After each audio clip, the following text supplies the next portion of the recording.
زعيم في عرشو وحنايا شي صورة نعادي ولي كرهو وهكا جرات العادة. هي بلايا هي اللي تداوي الراس جرات في دمي كيما لا كولومبيانا. السلام عليكم عساكر العالم، نتمنوا تكونوا مزيان. الجيش الملكي كيتجاوز عقبات نهضة بركان في كأس العرش بصعوبة وبطريقة هيتشكوكية، سالت بالتعادل 2-2 وختمناها بضربات الجزاء في واحد السيناريو صعيب بزاف على أصحاب القلوب الضعيفة. شخصيا بحيت في هذا الماتش بالغوات، واخر لايف كان صوتي مبدل، حب جاري في الجيش الملكي والله يدوم محبة.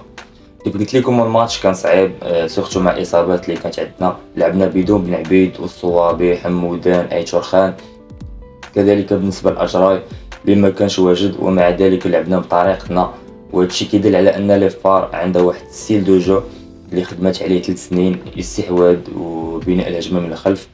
سي فغي مازال تابعنا الخدمه في بزاف ديال لي بوست في ميركاتو، سورتو في لا ديفونس مع كنلعبوا في نفس الفلسفه، سواء مع سفير فان دي بروك او دا كروز، ودابا مع نصر الدين النبي. غير لا ديفيرونس اللي كاين ان نصر الدين النبي تيلعب كره هجوميه على غير البقيه.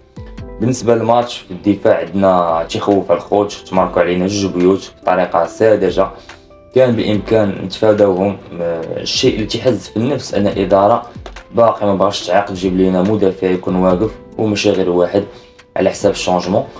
ديما تنقمر في هذا البوست الحساس للاسف، الله يديهم علينا. نهضة بركان فرقه كتمتاز بالسرعه في الهجوم والقوه في الدفاع، ما كانش عندنا شي تكنيسيان اللي تيدير فرق، لعبنا محدودين وكنتسناو غير شي غلط من بركان، وفعلا داكشي اللي طرا. بيلانتي في خطا ديال الحارس ديالهم على اثر الظلم التحكيمي اللي تعرضنا ليه في اكادير. فدوك الاحتجاجات الخوت فعطاو الاكل ديالهم، والصاد بدا كيوصل ليهم. كانوا غيصوبونا في واحد البيت مي حيدوا لينا بيلانتي باينه وحشومه، يبقى بحال التحكيم ديال والو. المغرب مقبل على تظاهرات افريقيه وعالميه، ومازال كنشوفوا بحال هاد الشوهات اللي كتكسر الصوره ديال بلادنا. بالقشور رئيس العصبه الاحترافيه مؤخرا خرج بواحد التصريح على راديو مارس، خرج كيضحك على الراي العام صريح العباره وكيمثل دور الضحيه. قال بلي ما عجبوش المستوى ديال التحكيم وانتقد الحكم الفاسد الرداد. هنا كاينه واحد السكيزوفرينيا عجيبه، كيفاش كتنتقد واحد الحكم في واحد الماتش وفي نفس الوقت انت اللي معينه. حاجه اخرى يعني انت اعترفتي باخطاء تحكيميه ديال الرداد، فين هي معاقبات الحكم ولا العصبه؟ يعني كتعاقب غير العوام والخواص، كنقصد الحكام المقربين، كتخليهم ابار. ما علينا. يعني كنشكروا الناس ديال بركان على حسن الضيافه، والماتش سال بروح رياضيه.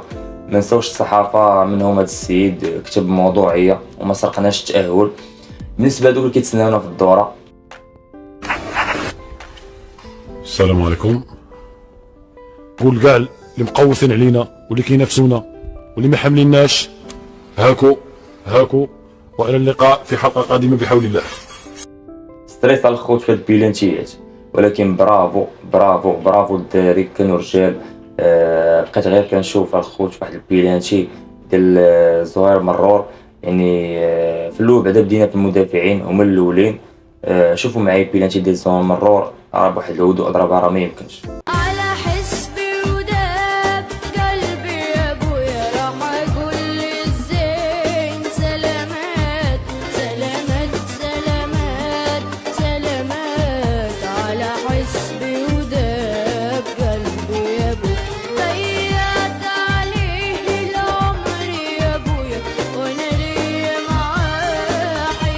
ما نساوش الخوت الخياطي اللي كان مضروب، كابيتانو حريمات جمع الدراري في واحد اللقطه كتبورش، ولقى عليهم واحد الخطاب مؤثر ومحفز بشهاده المدرب نصر الدين النبي. هكذا بغيناكم عائله وحده، جروب واحد، جروب منسجم. اذا اللي فارقه تلعب كاس العرش كونتر الزمامره في قنيطره بلا جمهور نهار الاربعاء مع 6 ان شاء الله. الزمام راه الخوت راه مزيانين هذا العام، جابوا لعابه عندهم خبره بحال بن حليب، قرناص، حدراف، ايت علال، وكثير من الاسماء ما خصناش نحقروا اي منافس. غير بالعقل ونلعبوا ماتش بماتش كيف العاده، وغتلقى راسك في الفينال ان شاء الله. في حين غنلعبوا كونتر السوالم في البطوله بالجمهور. وتحيه كبيره للجماهير العسكريه على التنقل البركان.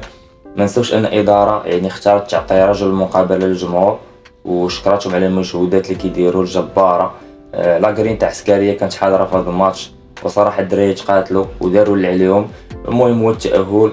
المهم هادشي اللي كاين. ما تنساش تخلي معاك اشتراك زوين وتفعيل الجرس، وشكرا لكم كاملين ان شاء الله.